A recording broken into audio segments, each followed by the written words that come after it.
ignorance is bliss. And they've done a masterful job of using the media to create fear and distrust in your neighbors, in anybody that looks different than you, that believes different than you, that comes from a different country than you. They've done a really good job of separating us based on all these different labels, as opposed to, what we really need to be doing, which is focusing everybody into the same label of human, and that we should all be treated equally just for that fact. Like that's going to happen. But it'd be nice. It's a nice thought. No one is equal. Yeah, well, apparently not. I know I'm not. I'm missing some hair. I'm kind of getting fat. Well, a lot of people complain that they don't like the labels and they don't want to be pigeonholed into one category, but yet everybody still seems so hell-bent on defining themselves as whatever it is they choose to identify with. And I mean... You mean like how you choose to identify as an atheist? Yes. Mm-hmm. Why didn't you just say I'm human? Does it matter? It actually does. Does it? Yeah, it does. It's all a matter of perspective. Well, yeah, but whose perspective? Who dictates that? How do we come up with a way to get around that so that we don't categorize ourselves in that fashion? But that's a whole different conversation to have on a whole different show. It is actually, yeah. We're talking about health care, or death care. I'm sorry, death care. So when the bill passed yesterday, and I started looking at all the pre-existing conditions. Okay, I have a brother who was disabled due to a work injury. He'll never be able to work again. Because of the ACA, he was able to get health insurance. With the new law, he won't be able to. They're going to toss his ass off, and he's going to die. My mom, she's a pre-existing condition. She was burned 80% of her body when she was 15. She's 72 now, ornery as hell. Fucking a veteran. 23 years in the Navy. After being burned, but she had 3 kids by cesarean, so that is another pre-existing condition for insurance companies to throw you off of. And she has sarcoidosis in her lungs, which is another. If you look at that big old huge long list of pre-existing conditions that they have, she's screwed. So she's going to die. My sister has had, I think she's had ovarian cancer. So she's a pre-existing condition. My dad has had heart surgery. He's a pre-existing condition. So when you think about it, I'm a pre-existing condition. I've had knee surgery on one leg. I've had a broken heel in 3 places on another leg. It's just amazing how quickly the average person becomes a pre-existing condition. I've got asthma, not life-threatening, but I've got it nonetheless. It's well, like I said, you're a pre-existing condition. Yeah, we all are. And you're a redhead. That's a definite pre-existing condition. And I'm a female, so that's just you're screwed. Mega points against me. Yeah, you're going to die. We're all going to die. Okay. Meteor 2018. I'm praying for it. I'm an atheist. Yeah.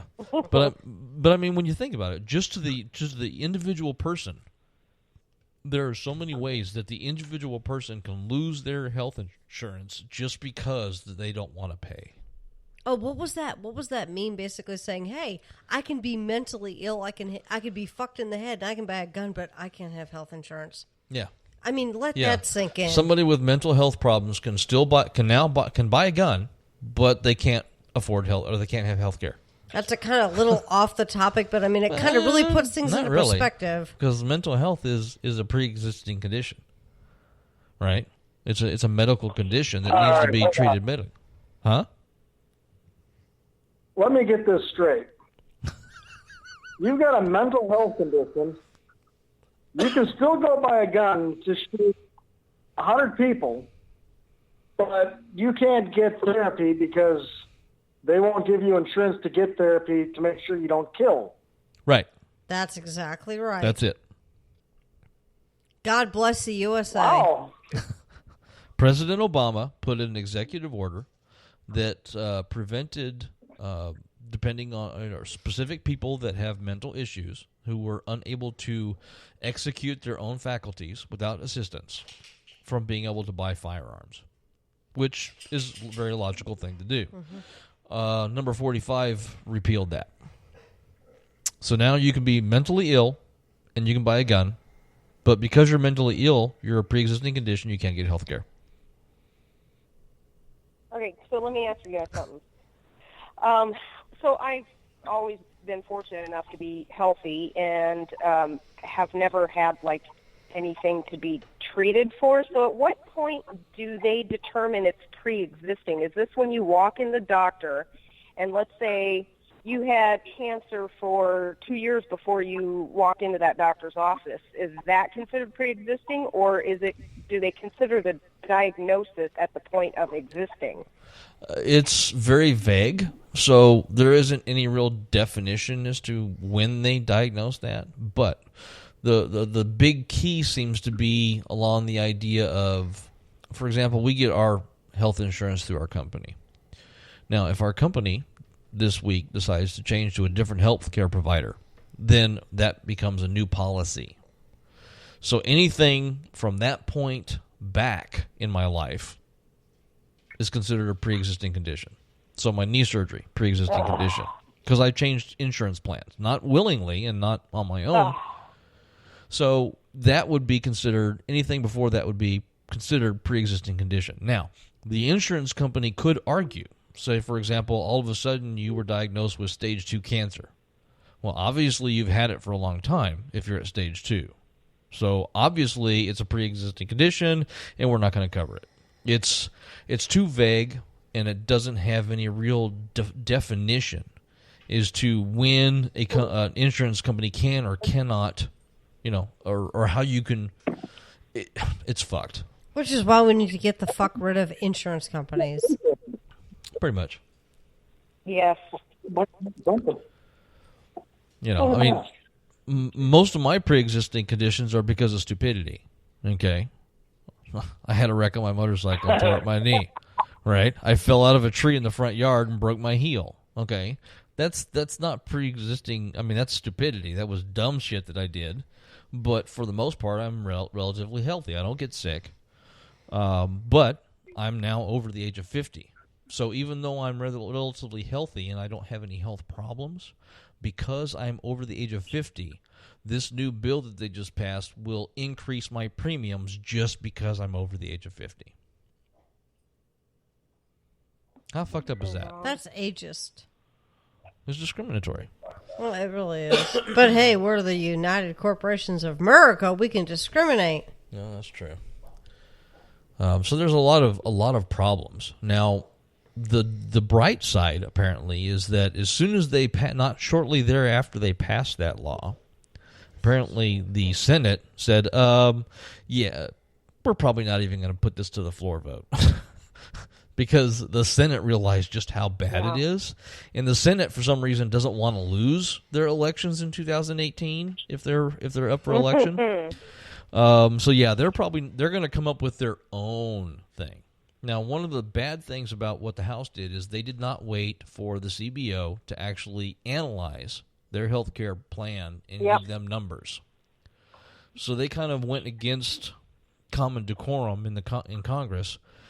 Because they usually wait and let the Congressional Budget Office look at the plan, see how much of a cost impact and a person impact it's going to be, which is what happened with Trump Care 1.0. Is the CBO said, yeah, you're going to be kicking a couple of 25 million people off health care if you do this. And they said, oh, wow, that's going to suck. We shouldn't do that. So to get around that for Trump Care 2.0, they just didn't even ask. They just said, oh, fuck it, we're going to do it anyway. We don't care. The Senate is now saying, it's probably not a really good idea. We should probably kind of, see what kind of impact on our country it's going to have before we try to do this. So hopefully, and I got my fingers crossed on this because I can't trust politicians worth of shit, they're gonna dump that. It's not going to go into the Senate, and hopefully they're not going to do something even worse in the Senate.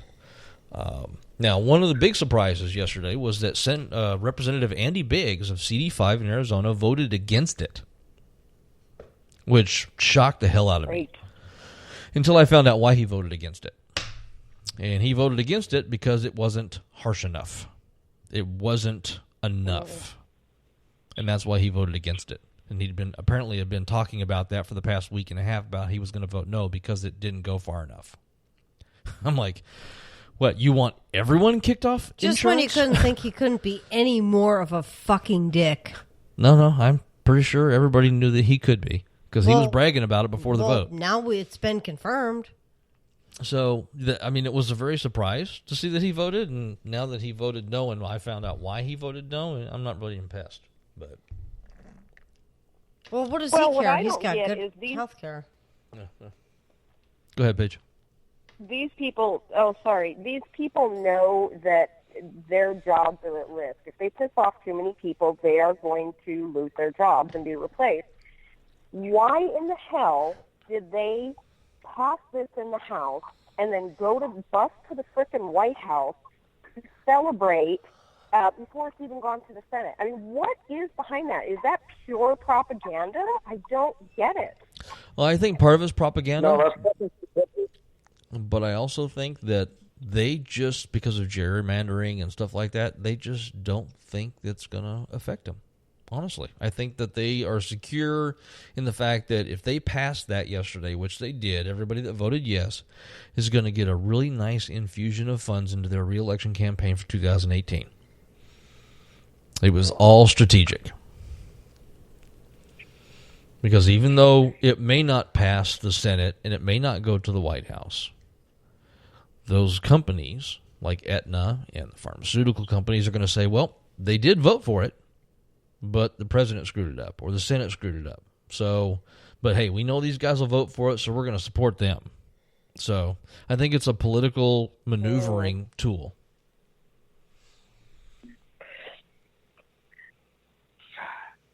You know, what I'm going to find funny about that is when they come up for vote and none of them get back in. And That's then they're if we can get people to get off their asses. yeah, no shit. Yep. And then their entire family becomes a pre-existing condition just like the rest of us. That was one of the posts that I put on Facebook last night. What happens when they don't get reelected and they become pre-existing conditions just like the rest of us because of that wonderful healthcare crap that they passed? Well, I don't think they thought that far ahead. And I think that people are pissed off enough right now that there's going to be some people getting voted out. And those that are getting voted out, they may not be replaced by Democrats. They may be replaced by Republicans that are pissed. So we still may have a Republican Congress and a Republican Senate, but you're going to see some changing faces, a lot of them, unless we can do something. Did you guys happen to call Flake and McCain? Well, I talked to their machine. Does that count? Yeah, me too. I guess. Yeah, because you'll never catch them on the phone. I mean, it takes an act of Congress, and we know Congress doesn't do shit, so you'll never get them on the phone. The only thing that you can do is hope you run into one. Had one voicemail box out. Sorry. Yeah, they probably unplugged the phone and the fax machine.